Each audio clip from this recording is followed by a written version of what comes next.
Hello সবাইকে, কেমন আছো তোমরা সবাই? আশা করছি সবাই খুব ভালো আছো আর আমিও ভালো আছি। তো চলে এসেছি একটা নতুন জগা খিচুড়ি ব্লগ নিয়ে।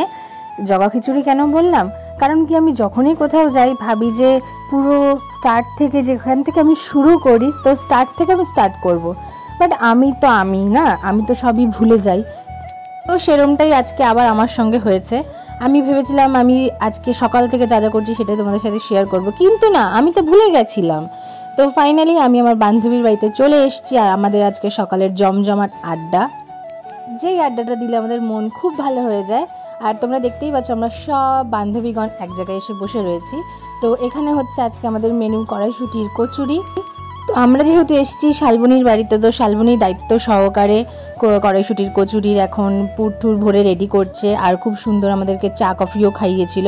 বাট সেটা তো ক্লিপ নিতে আমি ভুলেই গেছিলাম, তো কি করব, ক্লিপ তো আমার কাছে নেই। চা কফি খেয়ে আমরা বসে পড়েছি সেখানে জুয়েলারি দেখতে। তো তামিলা এই যে ইয়েলো কালারের কুর্তি পরে রয়েছে, ও খুব সুন্দর সুন্দর জুয়েলারি নিয়ে এসেছিলো, তো সেইটাই আমরা দেখছিলাম আর কেনাকাটিও করছিলাম।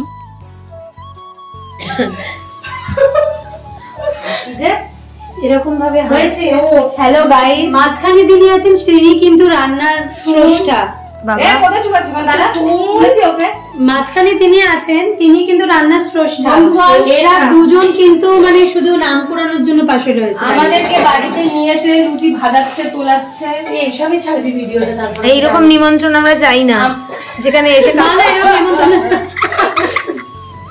আজকে নিমন্ত্রণ জুতো খুলেছি এক জায়গায়, আবার বাইরে জুতো খুলিয়েছে, তারপরে বলেছে চলে আয় আমি রান্নাঘরে, আমরা যে ওয়েলকাম করবে ফুল টুল নিয়ে এসে একটু আতর ফাতর নিয়ে এইসব করেনি। ও মাই গড, ফুলেছে কি সুন্দর দেখুন আপনারা। এই আলুর দম লাগা পাশে, ভাজার ক্রেডিট হচ্ছে আলুর দম। হোয়াট ইজ লাগা?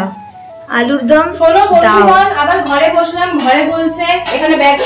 আর এই যে তোমাদের সাথে গল্প করতে করতেই দেখো তোমাদেরকে দেখিয়ে দিলাম ফুলকো ফুলকো কড়াইশুঁটির কচুরি, যেটা খেতে খুবই টেস্টি হয়েছিল। আর সব ক্রেডিট যাচ্ছে শালবনিকে, শালবনি খুব ভালো টেস্টি রান্না করে আমাদেরকে খাইয়েছিল। আর এখানে আমরা খুব হাসি মজা করতে করতে রান্নাবান্না সেরে নিয়েছিলাম। ভাবলাম ও তো সকাল থেকেই করছে, আমরা একটু হেল্প করে দিই আর কি, যেইটুখানি উপকার হয় ওর। গল্প করতে করতে রান্না করার কিন্তু মজাই আলাদা, কিন্তু মজার সাথে সাথে ওই যে একটু তেল ছেটাও খেয়ে নিলাম। আর দেখো সকাল সকাল আমাদের জন্য পায়েসও রেডি করে রেখেছিল। তো আজকের সকালের আমাদের মেনু ছিল কড়াইশুঁটির কচুরি, আলুর দম, পায়েস আর চা কফি তো ছিলই, সেটা তো বাদই দাও। আর যেখানেই যাবে, একে তো তোমরা চিনেই গেছো এতদিনে, যেখানেই যাক না কেন এই পাবলিকের মুড়ি দরকার। চিকেন দিয়ে মুড়ি খায়, ঘুগনি দিয়ে মুড়ি খায়, আলুর দম দিয়ে মুড়ি খায়। এই যে বলেছি বলে আবার লজ্জা পাচ্ছে, মুখ লোকাচ্ছে। তোমরাই বলো, এত ভালো ভালো খাবার ছেড়েও কেউ মুড়ি কেন খায়? এটা নিয়েই ওকে বলা হচ্ছিল, লজ্জা পাচ্ছিল। আর ওর এখন লেগে গেছে খুব ঝাল। ও হচ্ছে খুব নাজুক, আমাদের বেবিদের মতন, ও একটুও ঝাল খেতে পারে না। তো সবাই মিলে ওকে এইগুলোই বলছিল। আর এনার পেয়ে গেছিলো খুব জোরে খিদে, তো ভাবলাম তাড়াতাড়ি করে খাবারগুলো দিয়ে যাও এরকম বলে এই যে আমাদের খাবার চলে এসছে। তো বেচারা আর হেঁটে আসতে পারছে না। আর ডাকবি আমাদেরকে বাড়িতে? না গো, সকাল সকাল ওর বাড়িতে গিয়ে খুব মজা করেছি, খুব আনন্দ করেছি। আর সব বান্ধবীরা এক জায়গায় হলে তো আনন্দ হবেই। তো এখানেও কিছুজন মিস আছে, তো আমি কিন্তু কোনো জায়গায় মিস থাকি না, আমি সব জায়গায় গিয়ে হাজির হয়ে যাই। আর এই যে দেখো আমাদের সকাল সকাল ব্রেকফাস্ট, দেখো দেখতে যেরকম ভালো হয়েছিল খেতেও সেরকমই ভালো হয়েছিল।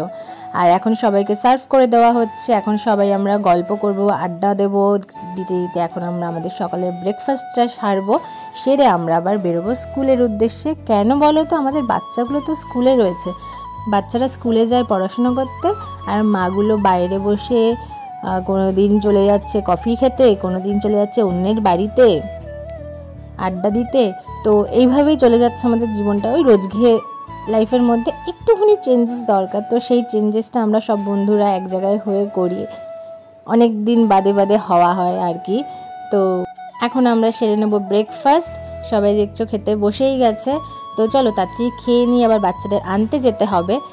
আর একটা টোটোতে আমরা উঠেছি টোটাল 5 জন, এইভাবেই আমরা চলে গেলাম স্কুলে। সো চলো আজকের ব্লগটা এখানেই এন্ড করছি। দেখা হচ্ছে খুব শিগগিরই নতুন একটা ব্লগে। তত সময় ভালো থেকো, সুস্থ থেকো, আর অবশ্যই কমেন্টস করে জানিও কেমন লাগলো ব্লগ।